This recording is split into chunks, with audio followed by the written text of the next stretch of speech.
నమస్తే, welcome to Bharati TV. నేను Bapayya. Chinnababu jet speed మరో డిఎస్సి జాబ్ క్యాలెండర్ అని చెప్పేసి టైటిల్ పెట్టాను. సో అంటే మరో డిఎస్సి రాబోతోంది, జాబ్ క్యాలెండర్ కూడా విడుదల చేయబోతున్నారు అని చెప్పేసి మీకు ఆల్రెడీ ఆ టైటిల్ చూస్తేనే అర్థమైపోయి ఉంటుంది.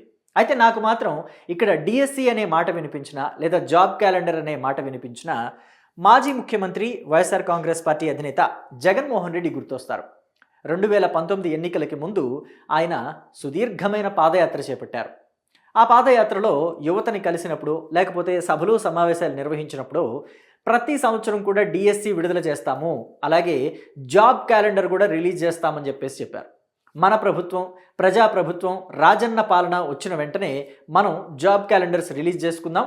ప్రతి సంవత్సరం అసలు జనవరి 1వ తారీఖున కొత్త క్యాలెండర్ ఎలా రిలీజ్ చేస్తామో అలాగే జాబ్ క్యాలెండర్ రిలీజ్ చేస్తామని చెప్పేసి హామీ ఇచ్చారు. అయితే ఆ హామీని అలాగే వదిలేశారు జగన్మోహన్ రెడ్డి. ఇచ్చిన మాట తప్పటం ఉండదు, మాట ఇచ్చి తప్పటం మా ఇంటా వంట లేదు అని చెప్పేసి చెప్పుకునే జగన్మోహన్ రెడ్డి, మాట ఇచ్చామంటే మడమ తిప్పము అని చెప్పేసి చెప్పుకునే జగన్మోహన్ రెడ్డి ఆ విషయంలో నాలుక మడత పెట్టారు, మాట మడత పెట్టారు, మడమ మడత పెట్టారు, అన్నీ మడత పెట్టారు. ఎక్కడ కూడా జాబ్ క్యాలెండర్ రిలీజ్ చేసినట్టు మనం చూడలేదు ఆయన పాలనలో. అలాగే డిఎస్సి కూడా విడుదల చేసిన పాపాన ఆ ప్రభుత్వం పోలేదు. మొత్తానికి ఇక్కడ గత 5 ఏళ్ళు కూడా నిరుద్యోగులంతా చకోర పక్షుల్లాగా, అంటే వర్షం పడినప్పుడు వర్షపు నీటిని మాత్రమే తాగుతుంది చకోర పక్షి. అలాగే కొంతమంది ఆంధ్రప్రదేశ్లో నిరుద్యోగులు ఉన్నారు. వాళ్ళు ఏ జాబ్ చేయడానికి ఇష్టపడరు, అది వాళ్ళ వ్యక్తిగతం. వాళ్ళు కేవలం ప్రభుత్వ ఉద్యోగం మాత్రమే చేయాలనుకుంటారు, ప్రభుత్వ ఉద్యోగాన్ని మాత్రమే సాధించాలని చెప్పేసి ఎదురు చూస్తూ ఉంటారు. వాళ్ళు కూడా ఆ చకోర పక్షిలాగా వర్షపు నీటి కోసం ఎదురు చూసే చకోర పక్షిలాగా ఎదురు చూడటమే ఆ 5 ఏళ్ళు సరిపోయింది. ఆ 5 ఏళ్ళు ఎదురు చూస్తూ చాలామందికి వయసు కూడా అయిపోయింది. అంటే ప్రభుత్వ ఉద్యోగానికి కొంత వయోపరిమితి అనేది ఉంటుంది కదా, ఆ వయోపరిమితి కూడా జగన్ పుణ్యమాని దాటిపోయింది. సో ఇక్కడ మాత్రం లోకేష్ ఈయన కూడా యువగళం అనే పాదయాత్ర చేపట్టారు. 2019 నుంచి 2024 మధ్య, అంటే ముఖ్యంగా 2023-24 ఆ టైంలోనే ఆయన యువగళం పాదయాత్ర చేపట్టారు. యువనేత కాబట్టి యువగళం పాదయాత్ర చేపట్టారనుకోవాలా, లేకపోతే యువత కోసమే ఈ యువగళం పాదయాత్ర చేపట్టారనుకోవాలా తెలియదు. కానీ మొత్తం మీద యువతని కలిసిన ప్రతిసారి కూడా నేను రాబోయే కాలంలో, అంటే కూటమి ప్రభుత్వం అధికారంలోకి వచ్చాక, అంటే అప్పటికి ఇంకా కూటమి ఫామ్ అవ్వలేదు, ఆయన చెప్పింది ఏంటంటే అప్పట్లో తెలుగుదేశం పార్టీ అధికారంలోకి వచ్చాక ఎప్పటికప్పుడు డిఎస్సి రిలీజ్ చేస్తాము, అలాగే జాబ్ క్యాలెండర్ కూడా రిలీజ్ చేస్తాము అని చెప్పేసి చెప్పుకుంటూ వచ్చారు. జగన్మోహన్ రెడ్డి లాగా మాట తప్పను, మోసం చేయను అని చెప్పేసి కూడా హామీ ఇచ్చారు.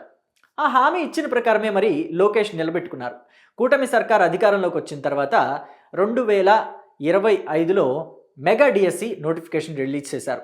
రిలీజ్ చేయటమే కాకుండా ఐటీ విద్యాశాఖల మంత్రిగా ఉన్నారు కాబట్టి లోకేషే దానికి సంబంధించి పరీక్షలు పెట్టిన తర్వాత టీచర్లుగా ఎంపికైన వారికి నియామక పత్రాలను కూడా లోకేషే అందజేశారు.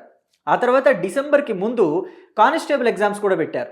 అవి కూడా పూర్తయిపోయినాయి, ఎగ్జామ్స్ పూర్తయిపోయినాయి. ఉత్తీర్ణత పొందిన వారికి, కానిస్టేబుల్గా ఎంపికైన వాళ్ళకి మొత్తం అంతా కూడా చంద్రబాబు దగ్గరుండి ఆ నియామక పత్రాలను కూడా అందజేశారు. ఆ ఫొటోస్ మనం ఇక్కడ చూడొచ్చు. లేడీ కానిస్టేబుల్స్, మెన్ కానిస్టేబుల్స్ అందరికీ కూడా నియామక పత్రాలను అందజేశారు. అంటే మొత్తం మీద చంద్రబాబు వీళ్ళ హయాంలో, అంటే చంద్రబాబు లోకేష్ కూటమి సర్కారు హయాంలో అటు 16,000 పైచిలకు డిఎస్సికి సంబంధించి టీచర్ పోస్టులకు సంబంధించి నియామక పత్రాలు అందజేశారు. ఒక 5,500 పైచిలకు కానిస్టేబుల్కి సంబంధించి నియామక పత్రాలు అందజేశారు. అయితే గత సంవత్సరంన్నర కాలంలో ఎక్కడా కూడా జాబ్ క్యాలెండర్ రిలీజ్ చేయకపోయినప్పటికీ కూడా డిఎస్సి రూపంలోనూ కానిస్టేబుల్ రూపంలోనూ పెద్ద ఎత్తున ఉద్యోగాలు అయితే నిరుద్యోగులకి లభించాయి కూటమి సర్కారు హయాంలో అని చెప్పుకోవడంలో ఎటువంటి సందేహం కూడా లేదు. అయితే జాబ్ క్యాలెండర్ రిలీజ్ చేయాలి కదా, ఇచ్చిన మాట ప్రకారం మాట నిలబెట్టుకోవాలి కాబట్టి ఇప్పుడు కూటమి సర్కారు జాబ్ క్యాలెండర్ రిలీజ్ చేయించే పనిలో ఉంది. ఈ నెలలోనే, అంటే జనవరి 1st వీక్ ఆ టైంలోనే గవర్నమెంట్లోని, అంటే ప్రభుత్వంలోని అన్ని శాఖలు ఉంటాయి కదా, అన్ని శాఖలకి ఒక సర్క్యులర్ వెళ్ళింది. ఏమని వెళ్ళిందంటే మీ శాఖల్లో ఏ పోస్టులు ఖాళీగా ఉన్నాయి, ఎన్నెన్ని పోస్టులు ఖాళీగా ఉన్నాయి, మొత్తం అంతా కూడా ఇన్ఫర్మేషన్ పంపించండి అని చెప్పేసి.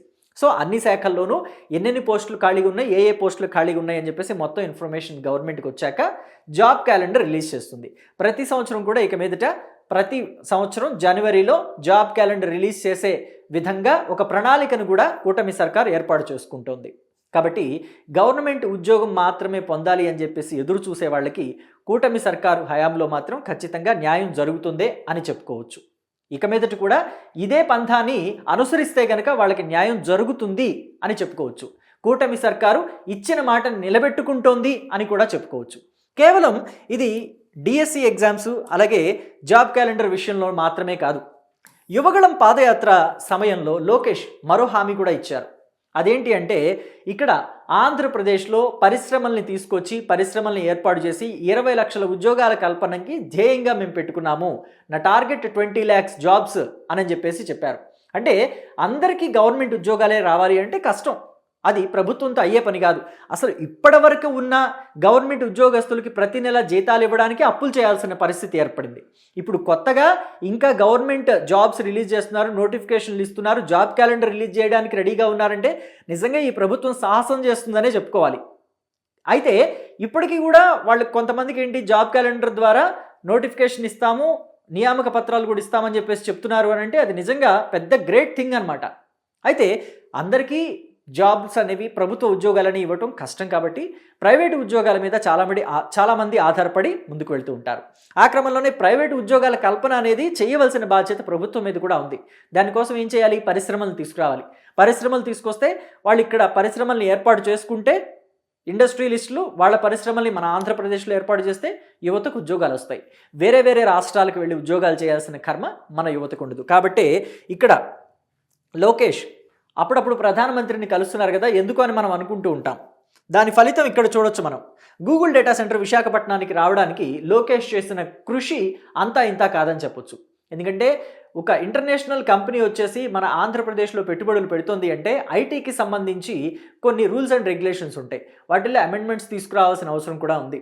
కాబట్టి అనేక మార్లు కేంద్రంతో మాట్లాడి, కేంద్ర పెద్దలతో మాట్లాడి, కేంద్ర మంత్రులతో మాట్లాడి, ప్రధాని నరేంద్ర మోదీతో మాట్లాడి దాంట్లో మార్పులు తీసుకొచ్చి గూగుల్ డేటా సెంటర్ని ఇక్కడ ఏర్పాటు చేసేలాగా చేశారు. కేవలం ఇది ఒక్కటే కాదు, ఇక్కడ మనం చూడొచ్చు ఆర్సిలార్ మిత్తల్ అని చెప్పేసి ఒక పెద్ద కంపెనీ, ఇది అనకాపల్లిలో ఏర్పాటు చేస్తున్నారు. ఉత్తరాంధ్ర రూపురేఖలు రాబోయే రోజుల్లో మారిపోతాయి అని చెప్పడంలో కూడా ఎటువంటి సందేహం లేదు. అయితే ఉత్తరాంధ్రని డెవలప్ చేసేసి మిగతా రాయలసీమని వదిలేస్తున్నారంటే లేదు.